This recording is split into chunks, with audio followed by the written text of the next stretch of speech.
CBS 13's Lamar Abrams is at the state capitol with their stern warning. Law enforcement and transportation officials met here at the state capitol to issue a warning for drivers. If you drive high, you might get a DUI. That warning highlighted tonight in a new statewide commercial where marijuana plays a starring role. I never drive high. No matter why. It's still a DUI. DUI doesn't just mean booze. And DUI doesn't just mean booze. That's the warning. The California Office of Traffic Safety launching the commercial statewide. Their fear, legalized pot will mean more car accidents on California roads. If you listen to our counterparts in Washington and Colorado, both have seen some serious increases as a result of legalization there. Just like drunk driving, driving under the influence of any impairing substance is not only dangerous, it is a crime. The California Highway Patrol delivering the message with a sense of urgency as the agency mourns one of its own. Andrew J. Camilleri Sr. CHP officer Andrew Camilleri killed on Christmas Eve by a driver suspected of being under the influence of both alcohol and marijuana.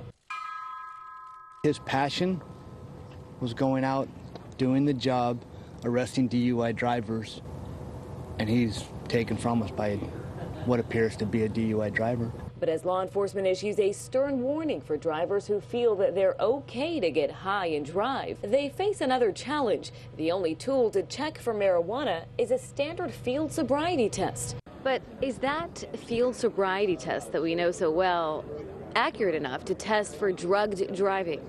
It's not specifically for like alcohol. When the test originally developed, it involved not just alcohol, but involved other drugs, including cannabis. And officers say when they pull someone over, they're not just looking for alcohol. DUI doesn't just mean booze.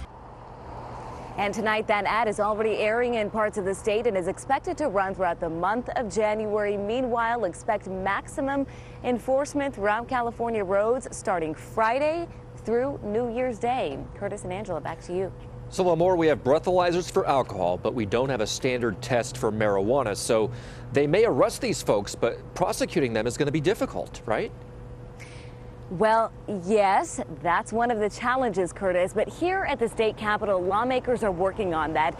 This legislative session, a bill was introduced to start a task force that would have looked at new methods to enforce these tests or to test for marijuana and other drugs.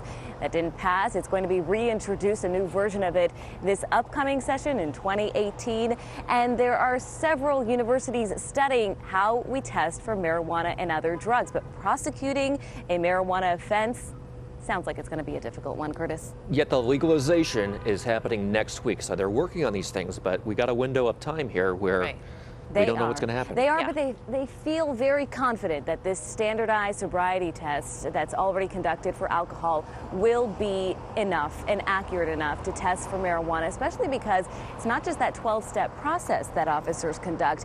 When they take you back to the station, you'll get a blood test, and that is spot on, they say.